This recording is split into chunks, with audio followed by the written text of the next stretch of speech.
Mga ka-DIY, good news! Dumating na yung ating pinakahihintay na portable power station na pinakasulit. Kasi bakit? 2,000 watt hours battery capacity, 500 watts inverter. So yung habol talaga natin dito ay yung 2 kilowatt hour na battery. Ito yan, si Flowatt Power Station. Yun nga lang no, ang tagal niya dumating. Halos 2 months. So kung willing ka naman maghintay, mga ka-DIY, eto na. Para sa iyo ang video na to. Bakit? Kasi napakamura niya mga ka-DIY. Pakita ko ha. So yung price niyan, yung binili ko ay 16,000. Na check out ko siya 13,600 na lang or 13,700. 2,000 kilowatt hour na yung battery capacity nun mga ka-DIY. Sobrang sulit yon. Saan kayo makakahanap ng power station na 2 kilowatt hour, 13,700 lang yung presyo. So promise, sulit na po yung ganong battery capacity. Pero syempre, yung bansag natin na sulit, malalaman natin kasi testingin natin yan at re-reviewin kung sulit ba talaga yung capacity niya. Kung legit ba nga 2 kilowatt hour talaga yung battery nito mga ka-DIY. Kasi baka mamaya scam lang pala no. So di natin alam. So kaya nga ginagawa natin tong video na to para ako muna bago kayo. So sana legit kasi sariling pera natin ito mga ka-DIY. Kapag peke ito ay yari na. Pero kung maganda naman check nyo lang yung link. Ilalagay ko dyan sa baba ng video. So buksan natin. At tagal-tagal natin tong hinintay mga ka-DIY. Pero mukhang legit naman kasi nung binuhat ko to napakabigat. Kasi nga dalawang 314 ay baligtad pa. Dalawang 314 AH na battery ang laman kasi nito mga ka-DIY kaya mabigat. Yung 2 kilowatt hour kasi na yon, dalawang 314 AH. So specs, ano ba to? Andito yung kanyang specification. So 2,000, hindi nyo makita no, maliit masyado. Sige, mamaya na lang. So ayan yung itsura niya mga ka-DIY. So buksan natin, fresh na fresh. So unboxing muna to ha, and first impression.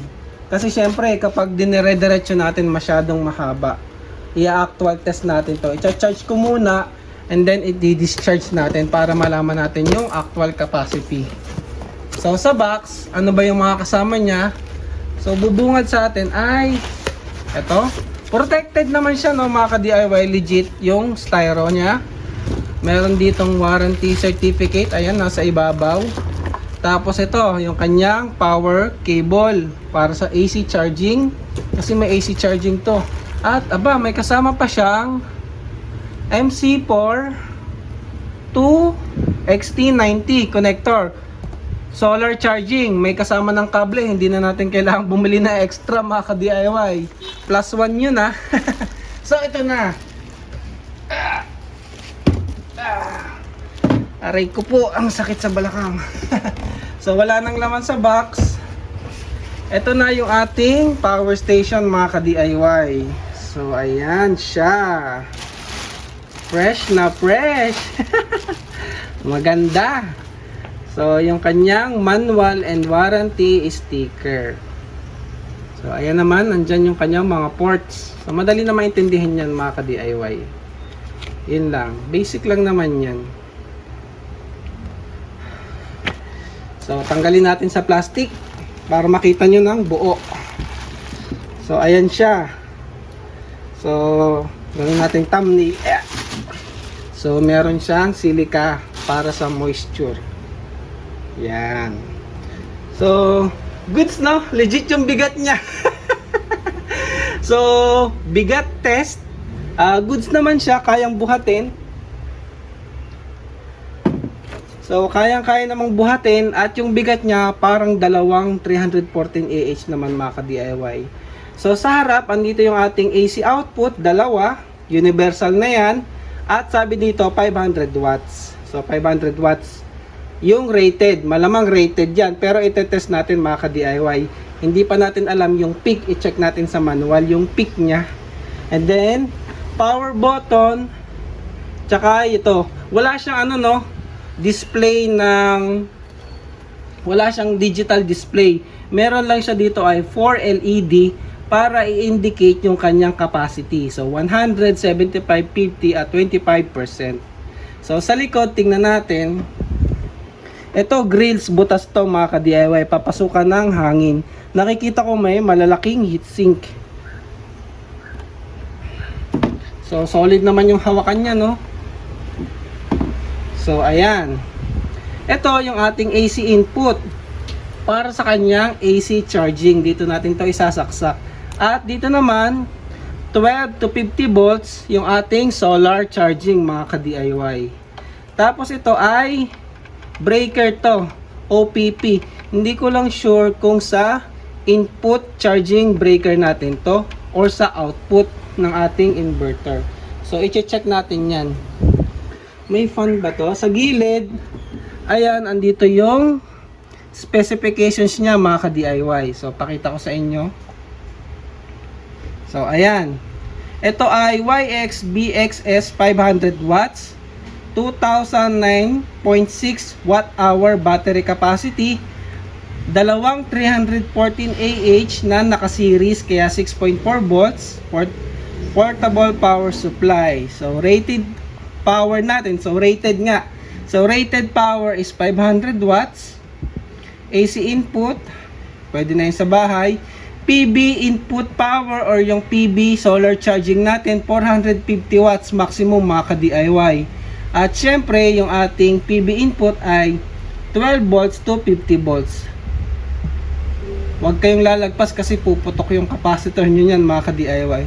So yun, yung AC charging nya hindi ko alam kung ilang watts, no, walang nakalagay. I-check na lang natin sa manual. So try nating buhayin. So ayan, try nating buhayin. Long press ata. Ayun, oh. So out of the box 75% yung kanyang charge mga ka-DIY. So try natin AC charging muna, no, para malaman natin kasi sa solar 450 watts daw ay naputol. Ngayon try natin AC charging mga ka-DIY para AC charging muna. Tsaka tingnan natin yung ating AC output. Wala pala tong USB output mga ka-DIY. So napaka-basic niya talaga. Doon tayo nakatipid. Kaya wala tayong digital display, cheche boreche, Wi-Fi, Bluetooth, wala.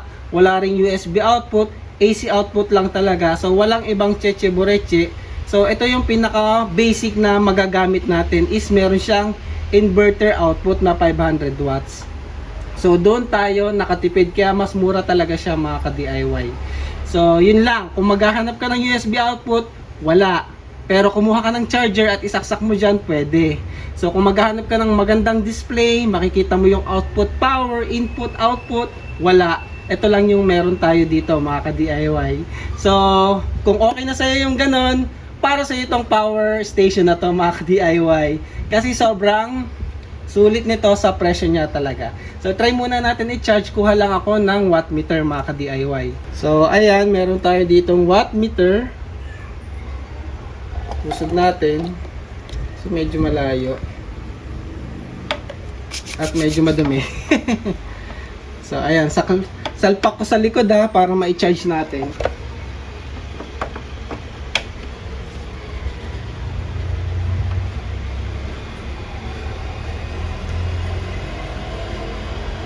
So, ayan.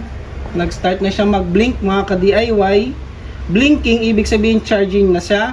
Ngayon ay nasa 500 watts. 542 watts charging. So, malaki na rin, no? So, kung 542 to, i-divide nyo yung 2,000 watt hour na capacity niya, nasa 4 hours. Sabihin na natin 4 to 5 hours, fully charged na yan mga ka-DIY. Kasi 500 watts yung charging niya eh. Kasi malamang may efficiency loss pa yan. So 500 watts, 2,000 divided by 500, 4 hours. Fully charged na tong power station na to mga ka-DIY. So sa solar panel, yung 450 watts, ang malamang 5 to 6 hours yan mga ka-DIY. Mapupully charge nyo siya using solar. So ito yung ating solar cable. So goods, no, kasi may kasama na nito. Buti na lang sinamahan na kasi XT90. Yung common kasi na nabibili XT60 eh. So maggagawa ka pa mga ka-DIY. So So good siya. Charging na siya 540 watts. So stable naman siya dyan. So malamang 500 watts charging talaga yan. So iyon ko na yan mag-charge para ma-fully charge. Ngayon, testingin muna natin yung kanyang output. Ay siya nga pala mga ka-DIY, meron daw tong UPS output. EPS. Kasi hindi nila kiniklaim yung 10 milliseconds, parang 20 milliseconds. Kaya EPS output yung tawag nila. So check natin yung output. And then kung malinis ba yung inverter output nito mga ka-DIY. So tanggalin ko muna ha. Balikan natin yung charging. Tsaka yung EPS. So ayan, testingin natin yung kanyang AC output. Kung meron ba.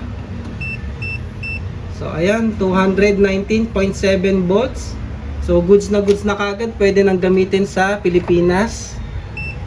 219.7. So tingnan natin kung pure sine wave. Maganda pala yung ano niya, no, may shutter din sa loob mga ka-DIY.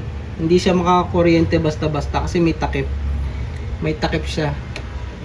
So isuksok natin. Ngayon check natin yung waveform. So ayan, nakikita nyo, pure sine wave siya, 60.2.4 Hz. So goods, malinis din yung kanyang sine wave mga ka-DIY. Wala akong nakikitang spike. So ayan, malinis talaga yung kanyang sine wave.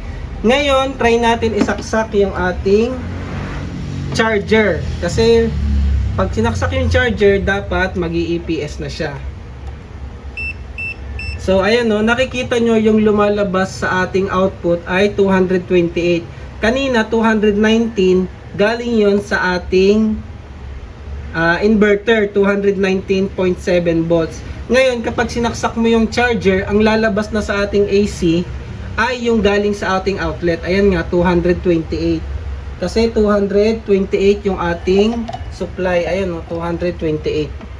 Ayan no, 228 volts.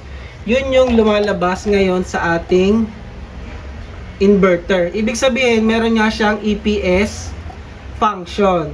So, kung halimbawang mag-brown out, tatanggalin ko yung charger mga ka-DIY ha, makikita nyo. Pag tinanggal ko yung charger, mag-iiba yung voltage niyan. O, di ba? Bigla siyang magsi-switch sa ating inverter. So, from 228 kay Meralco, naging 219.7 galing sa ating power station. So, pwede nga siyang UPS, no? So, try kaya natin sa ating... Pero yung mabilis na sinasabi nila ay 20 milliseconds. Pwede yan sa ano eh. Pwede na yan sa mga computer eh. O kaya laptop. So, ayan, 228. Tanggalin ko ulit yung charger. Ayan, o, nakikita nyo ha. 228. Pag tinanggal yung charger, ayun o, bigla siyang nag 219. So hindi nag brown out. Goods na goods yan kasi meron siyang EPS function. So ayun, meron siyang EPS. EPS or UPS. EPS nga kasi ang ano nila 20 milliseconds. Pero kung hindi naman sobrang sensitive yung mga devices nyo, eh pwede na yan. Lalo yung mga laptop na merong charger. At may battery naman. Yung computer mo may power supply yan. Yung 20 milliseconds kayang-kaya niyan. Hindi yan mag-restart mga ka-DIY. So ayun, very good. Meron siyang EPS function, 500 watts charging at saka 450 watts solar. Ngayon, sa susunod na video, i-check natin yung kanyang battery capacity at saka yung 500 watts na rated output. Kung legit ba yung 500 watts. Makukuha natin continuous or 300 lang ba yan? Or 450? Baka hindi umabot ng 500. Malalaman natin yan sa part 2 ng video na to. At syempre, yung pinaka-importante nga, yung kanyang battery capacity. Dapat ay 2 kWh mga ka-DIY. So, i-test natin yan sa part 2. And then, siguro yung part 3, baklasin natin yan mga ka-DIY. Abangan nyo yung mga video na yan mga ka-DIY. Maraming salamat and thank you for watching.